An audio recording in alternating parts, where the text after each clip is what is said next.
আল্লাহ পাক আজকে আপনাকে হয়তো 1 কোটি টাকা দিয়েছেন, কালকে আল্লাহ না করুক 1000 টাকার জন্য মানুষের কাছে হাত পাততে বাধ্য করতে পারেন আল্লাহ পাক। এমনও কিন্তু দিন আসতে পারে, দিন সবসময় সমান থাকে না।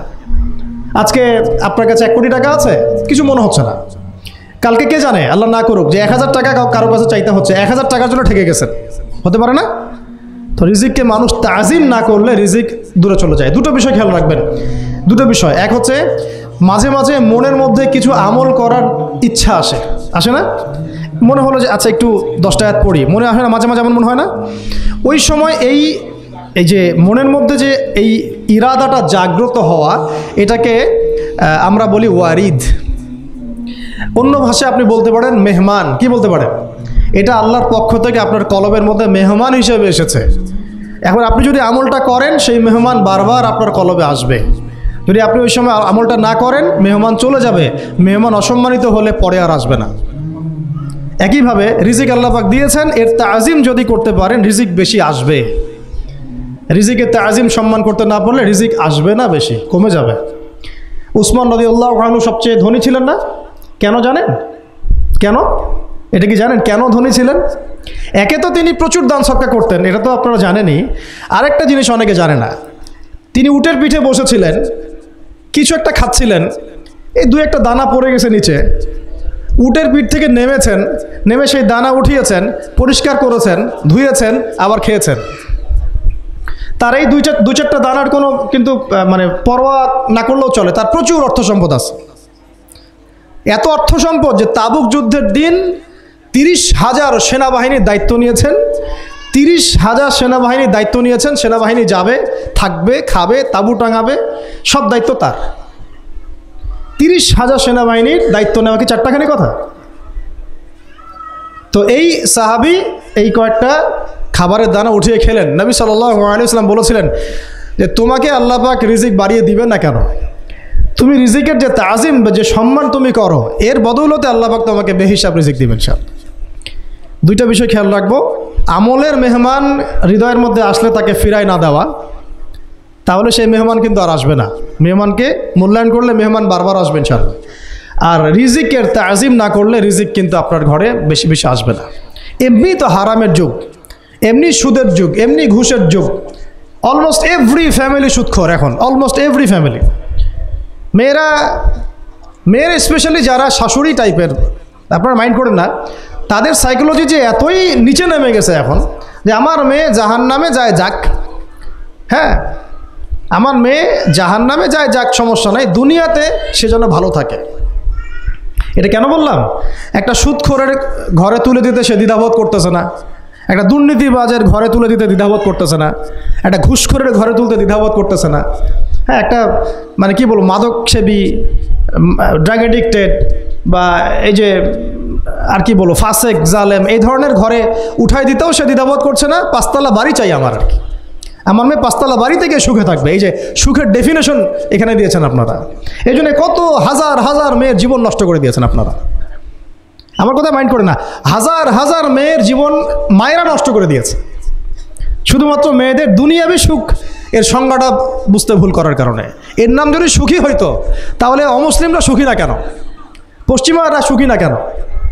ওরা আত্মহত্যা করে কেন? এইভাবে মেয়েদের জীবন নষ্ট করেছেন। অথচ অল্প যদি হালাল রিজিকও হতো, আল্লাহ পাক তাকে বরকত দিতেন, সুখে থাকতো। তা আল্লাহ পাক আপনাদেরকে রিজিকের মূল্য বোঝার, তাজিম করার তৌফিক দান করেন, আমিন। তো অনেক ভিতরে চলে যাচ্ছে আমি, সময় আমাদের হাতে আরও শর্ট হয়ে আসতেছে। তো এখানে একটা কথা বলে দিব যে রিজিকের প্রসঙ্গ যেহেতু আসছে, যে হালাল খেতে হবে আমাদেরকে, হারামের দ্বারস্থ হওয়া যাবে না। আপনার স্বামী যদি হারাম খায়, আপনি স্বামীকে বুঝান, তাকে ওই চাকরি ছেড়ে দিতে আপনি উৎসাহিত করেন। আমি আপনাদেরকে একটা অনেস্টির সাথে একটা কথা বলি, যত এই যে প্রশাসনে যত ঘুষখোর আছে, ঠিক আছে, যত দুর্নীতিবাজ আছে, যত মাদকসেবী আছে, মাদকের ব্যবসায়ী আছে, যত সুদখোর আছে, এরা সবাই কেন এই খারাপ কাজগুলো করে জানেন? তার স্ত্রীকে ভালো রাখার জন্যে, তার মাকে ভালো রাখার জন্যে, তার সন্তানদেরকে ভালো রাখার জন্য। তাহলে স্ত্রী হিসেবে, সন্তান হিসেবে, মেয়ে হিসেবে আপনি বলবেন যে আমাদের এইসব ভালোর দরকার নাই আব্বু, হে আমার প্রিয় স্বামী, আমার এসব ভালোর দরকার নাই। হে আমার ছেলে, আমার এসব ভালোর দরকার নাই, তুই হালাল পথে থাক, ওইখানে তুই আমাকে ডাল ভাত খাওয়া, আমি খুশি আছি। এইভাবে আপনারা তাদেরকে মোটিভেট করেন, দেখবেন সমাজে হারাম কমে গেছে ইনশাআল্লাহ। আর হারাম খাওয়া এই ছেলে মেয়েগুলোও কিন্তু মানুষ হবে না। হারাম খাওয়া যে ছেলে মেয়েগুলো রক্ত মাংস করে উঠছে, এরাও কিন্তু মানুষ হবে না। আল্লাহ পাক আমাদেরকে হালাল খাওয়ার তৌফিক দান করেন, এবং হালালের জন্য আপনাদের ভূমিকা অনেক বেশি। আমরা উত্তরবঙ্গ সহ দেশের বিভিন্ন জায়গায় সফর করে যেটা দেখেছি, যত সুদী এনজিও আছে না, এনজিওগুলোর মধ্যে মহিলাদের নামই বেশি, জানেন? মহিলাদের নাম বেশি সুদী এনজিওতে।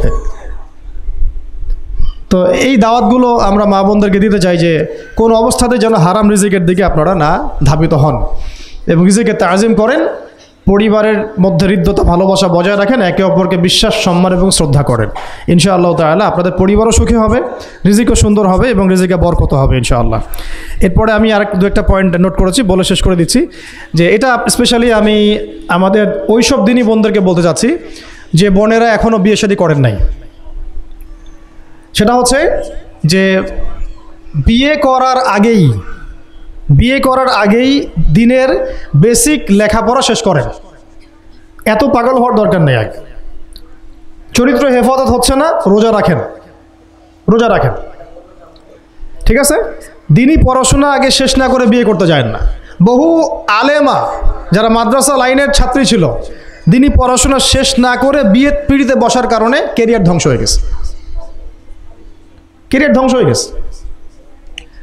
বিয়ে পরে করেন, আগে পড়াশোনাটা, তুলনামূলক পড়াশোনাটাকে শেষ করে নেন। তুলনামূলক পড়াশোনা শেষ করতে 18 থেকে 20 বছর বেশি লাগে না।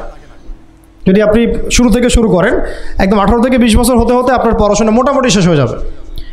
আর যে সাবজেক্টগুলো বললাম আমি, ওইগুলোই বেসিক পড়াশোনা। এখন এটা হয়তো সবার ভাগ্যে নসিব নাও হতে পারে, সেক্ষেত্রে বিকল্প অপশন আমরা যাব। কিন্তু আগে মূলনীতি হচ্ছে একটা লেভেল পর্যন্ত পড়াশোনা করার পরেই বিয়ে করেন, কারণ বিয়ের পরে আপনার যত রেসপন্সিবিলিটি আসবে, এটা তখন পড়াশোনা মেনটেন করা এতটাও সহজ না, প্রায় অসম্ভবের পর্যায়ে পড়ে যায় আর কি। আর দু একটা বাচ্চা কাচ্চা হয়ে গেলে তো তখন আর কোনো কথাই নাই।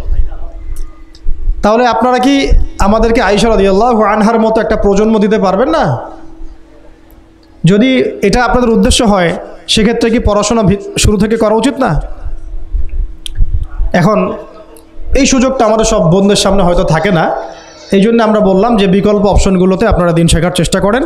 আর এরপরে যখন বিয়ে করবেন, পড়াশোনা মোটামুটি শেষ হয়েছে, বিয়ে করবেন, এখন 18-20 বছর বয়স হয়ে গেছে, এখন আল্লাহর ওয়াস্তে দুনিয়াবি বিষয়কে সর্বোচ্চ অগ্রাধিকার দিয়েন না। আজীবন পস্তাবেন, এবং একবার পস্তানো শুরু করলেই পস্তানো আজীবনও শেষ হবে। তখন মেইল করে মেসেজ করে কোনো লাভ হবে না, কারণ আপনি বিয়ের আগে দিনকে প্রাধান্য দেন নাই, বরং দুনিয়াকে প্রাধান্য দিয়েছিলেন। আপনি বিয়ের আগে দিনকে প্রাধান্য দেন নাই, বরং দুনিয়াকে প্রাধান্য দিয়েছেন। যখন আপনি সবসময় পরকালকে, আল্লাহকে, তার রাসূলকে প্রাধান্য দিবেন, দিনকে প্রাধান্য দিবেন, দুনিয়া আল্লাহই গুছিয়ে দিবেন। আর যখন আপনি দুনিয়াকে সর্বোচ্চ অগ্রাধিকার দিবেন, দিন আপনার কাছ থেকে দূরে সরে যাবে। দিনের একটা গায়রত আছে, একটা ব্যক্তিত্ব, দিনের একটা স্বতন্ত্র গায়রত আছে, সে সবার কাছে ধরা দেয় না। যে তাকে মূল্যায়ন করে তার কাছেই দিন আসে, যে তাকে মূল্যায়ন করে না তার কাছে দিন আসে না। তো দিনদার ছেলেকে প্রাধান্য না দিয়ে বিয়ে করতে যায় না, জীবনটা ধ্বংস হয়ে যাবে। হ্যাঁ, আমি বলছি না দিনদার ছেলে মাদ্রাসাতেই থাকে না, ইঞ্জিনিয়ার লাইনেও থাকতে পারে, ডক্টরও হতে পারে, ইঞ্জিনিয়ারও হতে পারে, কিন্তু এটা বাহ্যিকভাবে এটাকে জাস্টিফাই করাটাও ডিফিকাল্ট। কিছু ক্রাইটেরিয়া দেখে আপনি একটু আন্দাজ করতে পারেন, পুরোপুরি হয়তো কখনোই বুঝতে পারবেন না। সেটা হচ্ছে দিনের প্রতি তার ফিকির কেমন, দিন নিয়ে তার কাজ কেমন, তার লাইফস্টাইল কেমন, তার পরিবার কেমন, কোন পরিবেশে সে বড় হয়ে উঠেছে, তার একাডেমিক্যাল সার্টিফিকেট কেমন, তারপরে তার দাওয়াতের মেহনতে অ্যাক্টিভিটিস আছে কিনা, বা ব্যবসা হালাল কিনা, বা চাকরিটা হালাল কিনা, নামাজ ঠিক আছে কিনা, তার মধ্যে সুন্নাহ আছে কিনা, এগুলো কিছু বাহ্যিক সাইন যেগুলো দেখে আমরা একটা আইডিয়া নিতে পারি। তারপরে বলবো যে এখানে 100% আপনি এনশিওর হতে পারবেন না, ওইটা আল্লাহ পাকের হাতে। তো ওইটাও যদি এনশিওর করতে চান তাহলে কি করতে হবে? তাহলে নিজেকে দিনদার হতে হবে। আমি নিজে যদি ভালো দিনদার হই তাহলে ইনশাআল্লাহ আল্লাহ পাক আমাকে দিনদার স্ত্রী দিবেন। নিজে দিনদার না, তাহলে কি রেডিমেড দিনদার ছেলে আসবে? কখনই আসবে না। দোয়া করতে হবে, রব্বানা হাব লানা মিন আজওয়াজিনা ওয়া যুররিয়াতিনা কুররাতা আয়ুন ওয়াজআলনা লিল মুত্তাকিনা ইমামা। দোয়া করতে হবে যে রব্বি হাবলি মিনাস সালিহিন, রব্বি হাবলি মিন লাদুনকা যুররিয়াতান তাইয়্যিবা ইন্নাকা সামিউদ দুআ। এই বিষয়গুলো থেকে খেয়াল রাখবেন। আর শরীয়তের মেজাজ মাথায় রাখা, শরীয়তের মেজাজের কথাটা আজকে এই জন্য বলছি যে আমরা আমাদের দেশে যে প্রবলেমটা দেখি, ইসলামের পূর্ণাঙ্গ বিষয়গুলো মানুষ মাথায় রাখতে চায় না।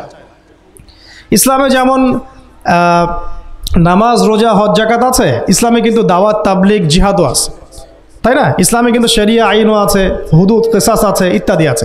আমাদের সমাজে দেখেন নামাজ শব্দ পরিচিত কিন্তু কিসাস শব্দ পরিচিত না। কিসাস মানে কয়জন জানেন যে কিসাস শব্দ অর্থ কি? অনেকেই জানে না। কিন্তু কিসাস একটা কোরআনের একটা ফান্ডামেন্টাল বিধান, যে কেউ যদি আপনার চুরি করে হাত কেটে ফেলতে হয়, কেউ যদি ব্যভিচার করে বেত্রাঘাত করতে হয়, বিবাহিত হলে রজম করতে হয়, কেউ যদি মোরতাদ হয় তারও মৃত্যুদণ্ড শাস্তি আছে, কেউ শাতেমে রাসূলকে গালি দিয়েছে তারও মৃত্যুদণ্ড আছে। এরকম অনেক বিধান আছে, হুদুদ এবং কিসাস আছে। হত্যার বদলে হত্যা, চোখের বদলে চোখ, জানের বদলে জান। আমাদের সমাজে এগুলো পরিচিত না। নামাজ পরিচিত কিন্তু, তাসবিহ তাহলিল পরিচিত, ঠিক আছে? এরকমই সমাজেও বহু বিবাহ এটা অপরিচিত। হ্যাঁ, আপনি একটা বিয়ে করে বাইরে 4টা 5টা 6টা মেয়ের সাথে খারাপ সম্পর্ক করলে সমাজ এটাকে প্রমোট করে, এটাকে কাছে আসার গল্প নাম দেয় আর কি। কিন্তু একটা মেয়ের পুরো জীবনের রেসপন্সিবিলিটি আপনি নেবেন হালালভাবে, তখন সমাজ আপনাকে বাঁকা চোখে দেখবে এবং বিতর্কিত করবে। তো আমরা এখনও ওই ইসলামের ওই মেজাজে যাইতে পারি নাই। আমার মেয়েকে বড় করার সময় এটা তার মাথায় ছোট থেকে দেওয়া উচিত যে হ্যাঁ, ইসলামে কিন্তু বহু বিবাহের ব্যাপারও আছে, ওকে ওইভাবেই ওই মেজাজেই বড় করা উচিত। এখানে আরেকটা প্রশ্ন আসতে পারে যে এটা তো ঐচ্ছিক। অবশ্যই ঐচ্ছিক, কেউ চাইলে করতে পারে, কেউ চাইলে নাও করতে পারে, সবার উপর এটা ফরজ না, কখনোই না। এবং এটাকে আমরা বড় স্কেলে এটাই সুন্নত এটাও বলতে পারবো না। ওইটা একটা নির্দিষ্ট প্রেক্ষাপটে অ্যাপ্লাই করার বিষয় ছিল। যেমন উহুদের যুদ্ধ হয়ে গেছে, অনেক মেয়ে এতিম হয়ে গেছে, এখন এই মেয়েগুলোর দায়িত্ব কে নেবে?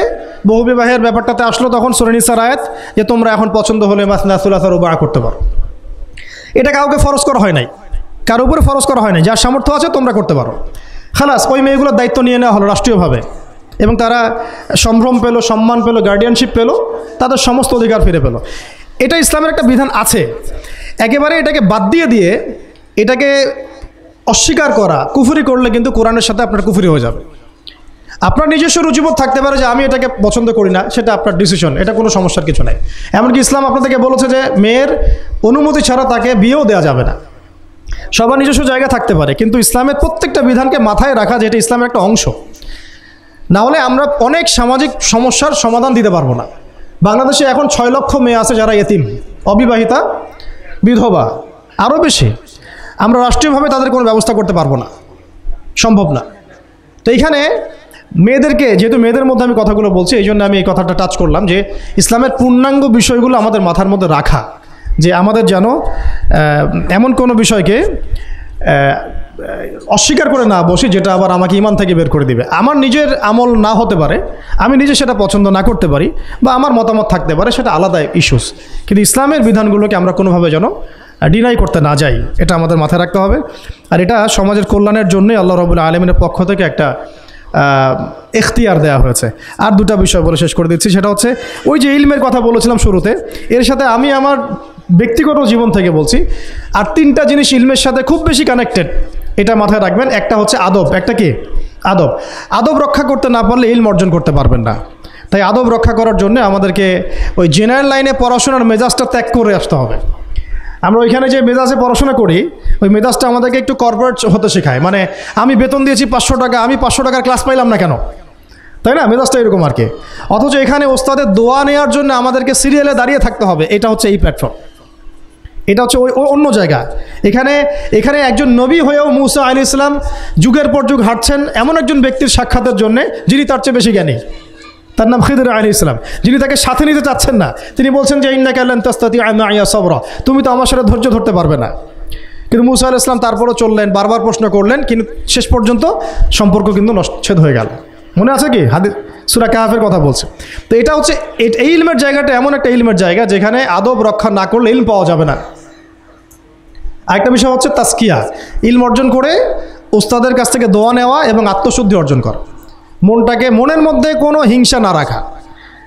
আমাদের সবার এখন মনের মধ্যে যে হিংসা দিয়ে ভর্তি, হিংসাগুলোকে ছেড়ে দেন, মন বড় করে ফেলেন, আল্লাহর জন্য ছেড়ে দেন, হিংসা ত্যাগ করেন, গীবত করা বন্ধ করে দেন, অপবাদ দেয়া তো একেবারেই নিষেধ। পরশ্রী কাতরতা ছেড়ে দেন, মনটাকে একদম খালেস করে রাখেন। একদম সাহাবী সম্পর্কে নবীজি বলছেন, এই যে এখন যে সাহাবী ঢুকবে মসজিদে ও জান্নাতি। সবাই আগ্রহ নিয়ে বসে আছে, কে এসে ঢুকলেন জান্নাতি। পরের দিনও সেম কথা, এখন যে ঢুকবে সে জান্নাতি। সেম সাহাবী ঢুকলেন, পরের দিনও সেম কথা, এখন যে ঢুকবে সে জান্নাতি। সেম সাহাবী ঢুকলেন। এবার একজন সাহাবী কৌশল করে তার বাসায় গেলেন, দেখি তো কি আমল করে সে। তো দেখলেন তো রাত্রেবেলা তাহাজ্জুদেও উঠতেছে না, এশার নামাজ পড়ে ঘুমায় গেছে, ফজরের নামাজে উঠলো। তো 3 দিন থাকলেন, 3 দিন সেম। তখন তিনি বললেন, আচ্ছা ভাই, তোমার ব্যাপারে নবীজি এরকম মন্তব্য করেছেন, তোমাকে তো এমন কোনো খাস আমল করতে দেখলাম না। তো তিনি বলছেন, আচ্ছা একটা বিষয় হতে পারে, আমি অত বেশি আমল হয়তো করি না, কিন্তু আমি যখন ঘুমাতে যাই আমি সবাইকে মাফ করে দিয়ে ঘুমাই। মন ফ্রেশ, মনটা থেকে সব বের করে দেওয়া, এটা তাসকিয়া, এটা ইলমের সাথে সম্পৃক্ত। আল্লাহ পাক আমাদের সবাইকে এই বিষয়গুলো বোঝার তৌফিক দান করেন, আমিন। আর এরপর আমি বলবো যে সন্তান প্রতিপালনে যত্নশীল হন, কারণ এরপরে তো আমাদের অ্যাসেট তারাই। এবং মেয়েদেরকে আমি বলবো যে আপনারা বেশি বেশি সন্তান নেবেন।